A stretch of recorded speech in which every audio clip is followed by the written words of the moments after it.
Bharatiya Janata party తెలంగాణలో ఒక వ్యూహాన్ని రూపొందించింది. అదేంటి అంటే బీసీ రిజర్వేషన్ అన్నటువంటిది. దేంట్లో సీఎంకి గతంలో అంటే అసలు వాస్తవంగా విభజిత రాష్ట్రంలో తెలంగాణలో అత్యధికంగా బీసీలు ఉంటారు. 2 కోట్లకు పైబడి ఉన్నారన్నటువంటి ఒక లెక్క, 2.5 ఉన్నారు, 3 కోట్లు ఉన్నారన్నటువంటిది ఇంకొక లెక్క. సరే, ఎవరి వాదన వాళ్ళది పక్కన పెడితే బీసీలకు సంబంధించినటువంటి సంఖ్య మొన్న ఎప్పుడైతే లెక్క తీసుకున్న తర్వాత కేంద్రం నుంచి భారతీయ జనతా పార్టీ బీసీ ముఖ్యమంత్రి అనౌన్స్మెంట్ చేసింది. ఒకప్పుడు చంద్రబాబు నాయుడు గారు రాష్ట్రం డివిజన్ అయ్యాక తెలంగాణకి బీసీ ముఖ్యమంత్రిని చేస్తామని ప్రకటించారు. ఎందుకు? తెలుగుదేశం పార్టీ అసలు ఆరంభమైందే బీసీల ఓట్లతో. ఆ రోజుల్లో కాంగ్రెస్ పార్టీకి ఎస్సీ ఎస్టీ మైనార్టీ ఓట్లు ఉన్నటువంటి సందర్భంలో బీసీ ఓట్లని బేస్ చేసుకుని అధికారంలోకి వచ్చింది తెలుగుదేశం పార్టీ. కమ్మ సామాజిక వర్గం ఆర్థికంగా నిధులు సమకూరిస్తే బీసీ సామాజిక వర్గాలు ఓటుగా దన్నుగా నిలిచినాయి. 40 ఏళ్ల తెలుగుదేశం ప్రస్థానం బీసీ దీంతోనే. అయితే అలాగని ముఖ్యమంత్రిని చేయగలుగుతుందా? లేదు.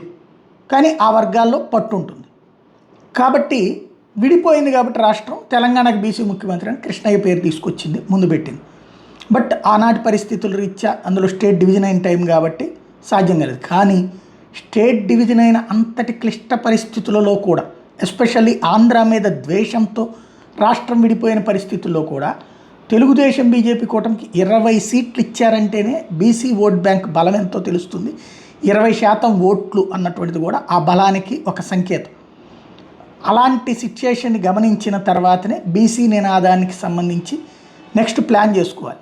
కాంగ్రెస్ పార్టీ అట్లాంటి ప్లాన్ చేయలేకపోయింది. ఎందుకంటే ఇవాళ ముఖ్యమంత్రిగా ఉండాలంటే తను డబ్బులు ఖర్చు పెట్టాలి కోట్లలో, అలాగే తను అంటే అభ్యర్థులకి పంచిపెట్టే స్థితిలో ఉండాలా, కార్యకర్తలకి పంచిపెట్టే స్థితిలో ఉండాలా.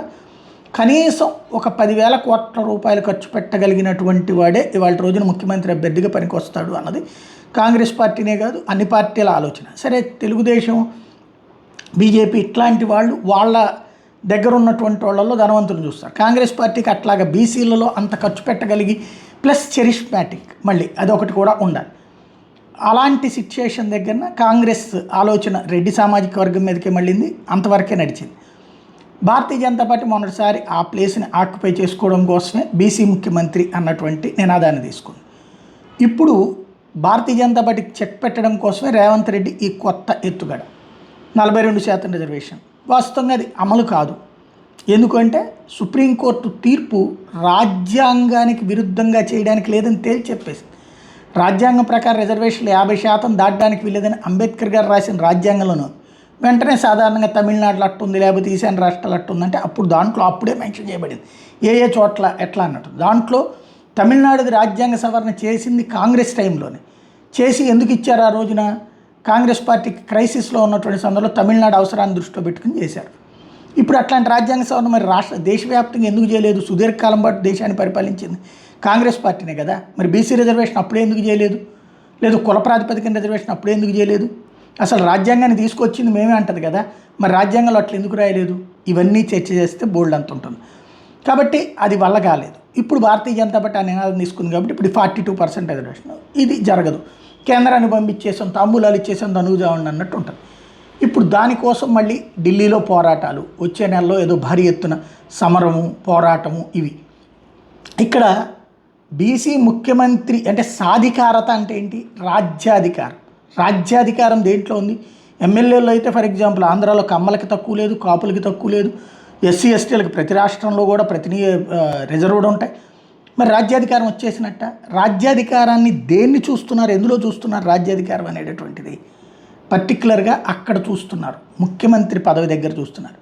మరి ఆ ముఖ్యమంత్రి పదవి అయితే ఇవ్వదు కాంగ్రెస్, మరి అది డైవర్ట్ కావాలా? వీళ్ళు ఇస్తానంటున్నారు కాబట్టి దానికోసం ఈ ఎత్తుగడ. మంచి వ్యూహకర్తే రేవంత్ రెడ్డి.